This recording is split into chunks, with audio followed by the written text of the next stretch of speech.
Hi everyone, Bandanner here. I hope you're all doing well. Today we're going to talk all about Realms of Ruin, the new Warhammer Age of Sigmar RTS from Frontier Developments. Many thanks to them for the key so that I could play the game on stream and do a review. Now I pride myself on being honest in reviews, so I will give advanced warning to everybody that this one is not all positive. Realms of Ruin is an RTS very reminiscent of Dawn of War games, but in particular Dawn of War 2 and 3 in terms of its map layout, point control system, and even some unit interactions.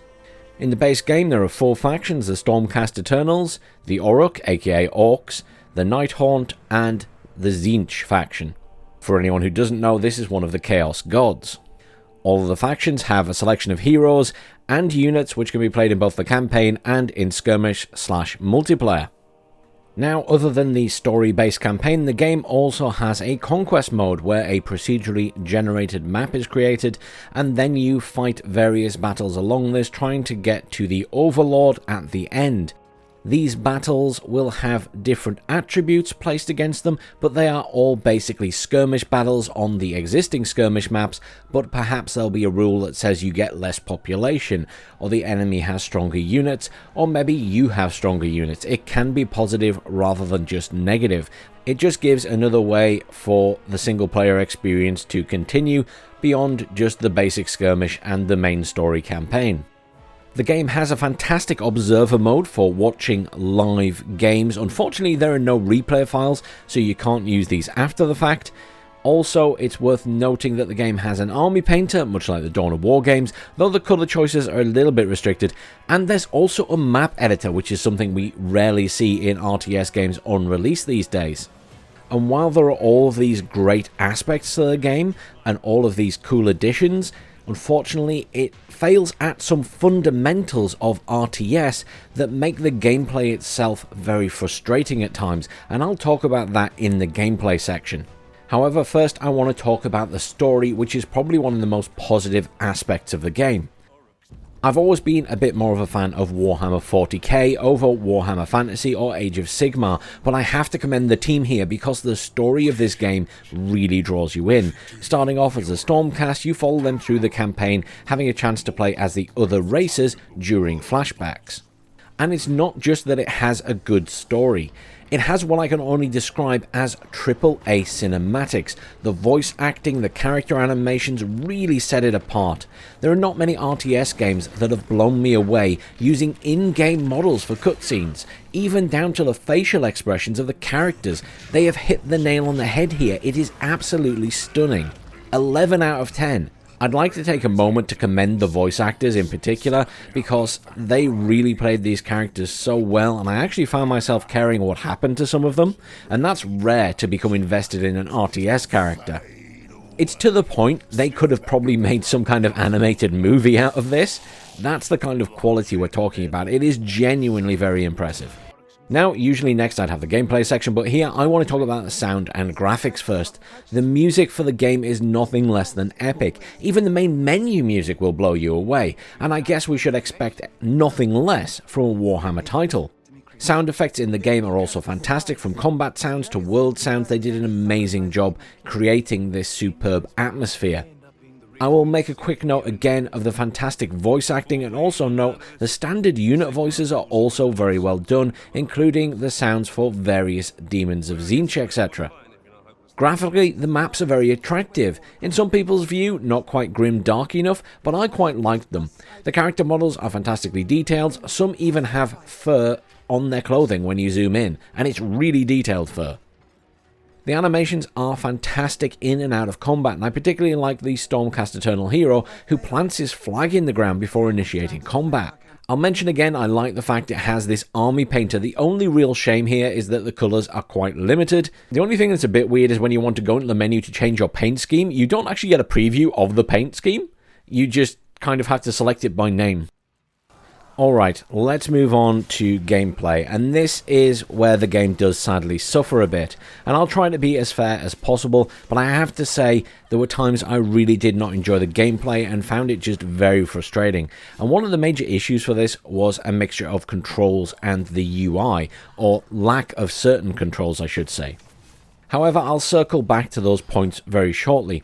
So the campaign itself has some cool additional mechanics compared to the skirmish mode, even managing to slip in a stealth mission and a few solo hero ones too. And in fact, the missions where you have 1 to 4 units to control maximum and had to complete various objectives going around the map were some of the best, and they were much more focused and felt like there was a solid progression to them. And it's worth noting at this point that the individual units are a lot of fun, and they had some really cool abilities and upgrades, some of which are choice based depending on your playstyle perhaps. I also like that some units have the fly ability to access areas of the map that other units can't get to easily, and this obviously opened up the opportunity to have bombardment attacks and dive attacks as well. Like the Dawn of War and Company of Heroes games, you also have the option to retreat, so if you are in a pinch you can potentially save your army. And all of these things are available in Skirmish, not just the campaign. And between the modes, I actually found the flow of Skirmish a bit better than the campaign, as it was more based on the map control and victory points alone, as you would obviously expect, and units also move faster too, so you feel like you are responding to problems quicker. I'm not sure why, but it was decided to make the campaign a lot slower paced in terms of unit movement, but it doesn't really help you at all in the campaign because of other design decisions. And I guess this is where we circle back to those design decisions that weren't so good. The campaign at times was sadly just frustrating to play. It was often spread over standard skirmish style maps, giving you both mission objectives to complete and also expecting you to maintain the map control to get resources and potentially even victory points. And this is versus an AI enemy who seems to pour out more units than you could possibly keep up with at times. It attacks multiple areas of the map constantly, often getting behind your lines, running past your units, which just stand idle. And I'll talk about that in a minute. All the while you're trying to manage the main objective, often not involving the control points on the map themselves, and the result is it can overwhelm you as you lack income due to losing the other parts of the map while you're trying to complete the main objective.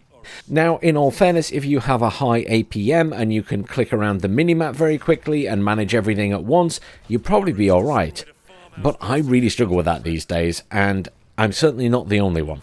As a result, you end up running units backwards and forwards, trying to defend points and also trying to then complete objectives and going back and forth, and it's just not a fun gameplay loop. It's just quite frustrating at times. It should also be noted that part of that back and forth is constantly having to retreat to your main base, wait for things to heal, and then push them out again. And generally, because you're trying to keep hold of points, you end up failing the main objective.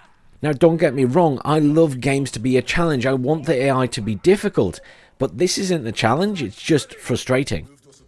Another aspect I found very frustrating about the campaign was that the missions have no checkpoints. They don't save at any point.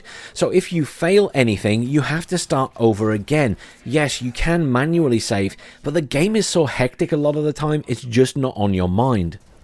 It also has something that drives me mad in every single RTS game ever, unskippable cutscenes in the mission itself, where the game keeps running while the little movie plays. So suddenly I'm dragged away from the combat I was in and can't do anything with my units. I'd like to make a quick comment on difficulty levels here. There's an easy, medium, hard and very hard mode, and I tried initially on hard or very hard, but that was way too extreme. So I turned it down to normal and played most of it on the normal or warrior mode. I actually tried the easy mode as well just to see what it was like, but the AI barely attacked you at all, and there seems to be a massive step up between that and normal. And actually other people who I know stream, etc. really had the same issue. People who have higher APM and micromanagement skills than me were having to turn it down to normal just to get through the campaign.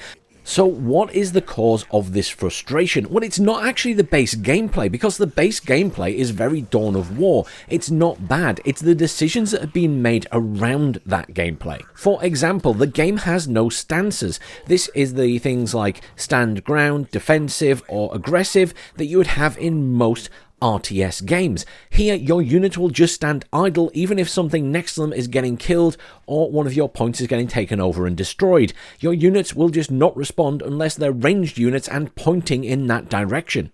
As a result, unless you have a very high APM to be everywhere on the map at the same time watching all of your units, which are going to be spread out in most situations, you just can't keep up.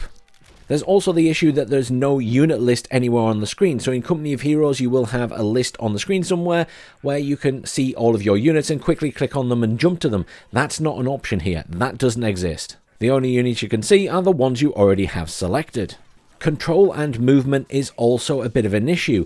If you right click, you give a move order. You have to do an attack move order with the F key if you want to actually engage as you move. The game puts a lot of emphasis on hotkeys. Now, don't get me wrong, that's pretty common in an RTS, but most RTSs, people can get around playing it without using these hotkeys, but here you really do rely on them because the UI isn't great. I'll give you an example of one of the UI things that seems really silly to me. If you press the G key or click the button on the screen, this is where you can build units. If you have this open and right click anywhere on the screen, in my mind, that should put down a marker or a flag where your units are going to go to, the rally point as it were. It doesn't, it just closes the window. You have to select the main base building, which is the only thing that builds anything in the game anyway, and then put your rally point down. I don't understand why it's separate. And therein lies the issue here. There's lots of these little design decisions that have been made or forgotten about that make it frustrating to play at times.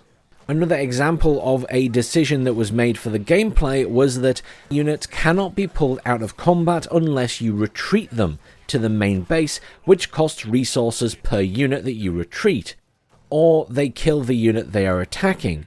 And this would be fine if it maybe locked in the first 1 or 2 squads. But it doesn't matter how many units you have against one enemy unit.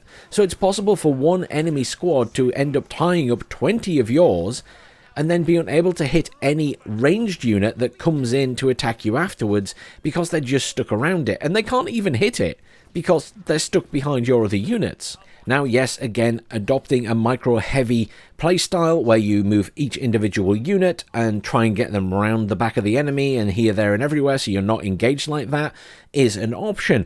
But it also has to be noted that some enemy players are very clever and will try and lock you into combat. And the other thing is, some of the maps are very narrow in places that kind of force you to get close to enemy units and then they force you into melee combat and that's you stuck. It feels like they aimed this gameplay at a very specific type of high APM, high micro user, and maybe thought it would be an esports thing, but unfortunately in the process, they've alienated the casual player base. Now, I say again, I genuinely believe there is a market there for this game, but it's just not the majority of people, unfortunately. And I know it seems like a lot of negatives there, but the reality is, it could be negated a lot by just a few changes. Add stances to the unit so they'll actually protect an area and not just stand doing nothing, so you don't have to babysit everything constantly. I would give serious consideration to changing the locked-in melee combat mechanic to the first couple of units so others can respond to being battered by long-range units. UI improvements would also be welcome, including a little bar somewhere showing all the units in the game that you currently have. The gap between easy, the lawkeeper mode, and normal/warrior in the campaign also seems massive.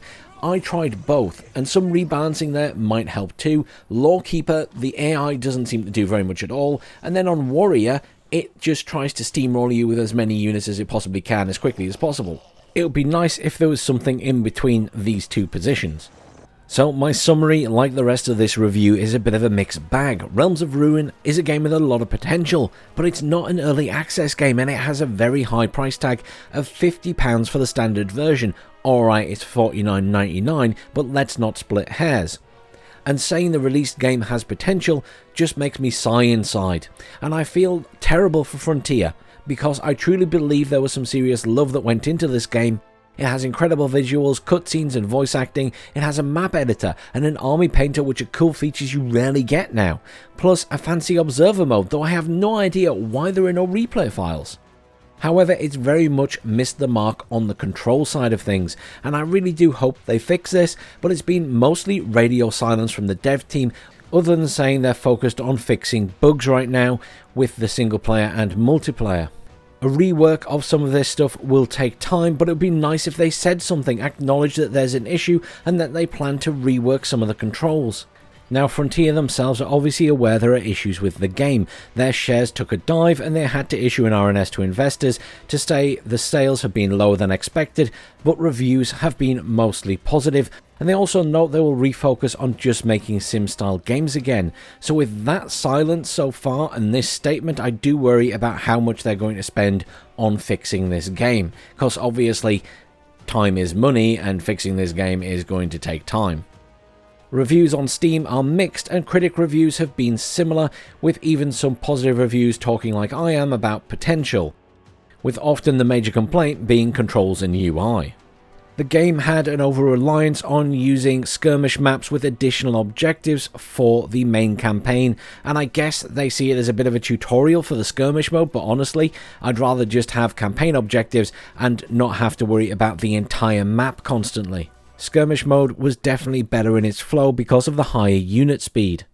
Overall, I would score the game a 3 out of 5, which isn't a terrible score, but it's not an amazing score either.